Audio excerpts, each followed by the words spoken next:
वो महँगा है सर जी, वो सस्ता है। 1 लाख रुपए का फ़र्क आप लोगों को मिल जाता है। कि वो भी नया है और वो भी नया है। फ़र्क उनके अंदर सिर्फ़ ये है उस अस्सलाम वालेकुम, खुश-आमदीद कहता हूँ अपने यूट्यूब चैनल के ऊपर। ये वाली वीडियो बनाई जा रही है उन रिक्शा ड्राइवर के लिए जो लोग अभी इस फ़ील्ड में नहीं आना चाह रहे हैं या आने की सोच रहे हैं।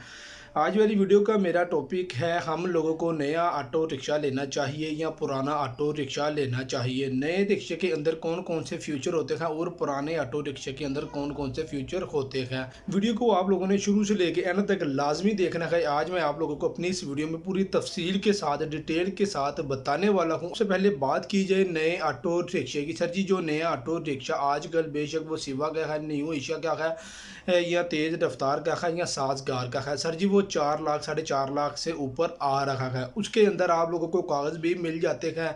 उसकी पासिंग आप लोगों ने खुद करवानी होगी। वो आप ऑटो रिक्शा लेकर आओगे, वो उनकी पासिंग वगैरह नहीं करवा के देंगे। वो आपको ही कहेंगे आपने ये वाली सारी चीज़ें अपनी क्लियर करनी है। अगर पुराने ऑटो रिक्शे की बात की जाए ना, 2022 या 2023 मॉडल, उसके अंदर आप लोगों को नंबर भी मिल जाता है, पासिंग भी मिल जाती है, रूट परमिट भी मिल जाता है।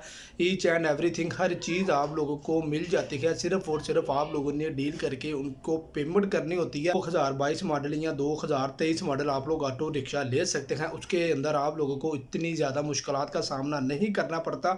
अगर लोगों के ज़हन में ये वाला कंसेप्ट अभी भी मौजूद है, नया रिक्शा साल 2 साल के अंदर कुछ भी ख़राब नहीं होता, ज़्यादा से ज़्यादा ख़राब होगा तो उसकी सेंसर वाशल ख़राब हो जाती है। वो ये वाली मोस्ट इंपॉर्टेंट चीज़ें थी। अगर आप लोग 23 मॉडल ऑटो रिक्शा लेते हैं, 2023 मॉडल, सर जी वो आप लोगों को मार्केट से मिल जाता है 3.5 लाख रुपए का। इवन के 3 लाख रुपए का भी आप लोगों को ऑटो रिक्शा मिल सकता है। वो भी नया है और वो भी नया है। फ़र्क उनके अंदर सिर्फ ये है, उसको नंबर नहीं लगा, उसकी अभी सारे डॉक्यूमेंट वगैरह हर चीज़ आप लोगों ने क्लियर करने का। और पुराने ऑटो रिक्शे की हर चीज़ क्लियर हुई आप लोगों को मिल सकती है। वो महँगा है सर जी, वो सस्ता है। 1 लाख रुपए का फ़र्क आप लोगों को मिल जाता है। 1 लाख रुपए सस्ता आप लोगों को ऑटो रिक्शा मिल जाता है। अगर आप लोग अपने पैसे बचाना चाहते हैं, सर जी यकीन मानिए आप लोग पुराना ऑटो रिक्शा ले लें, उसके अंदर भी वही इंजन है, वही सेम फ्यूचर है और नए ऑटो रिक्शा के अंदर भी सेम वही फ्यूचर है।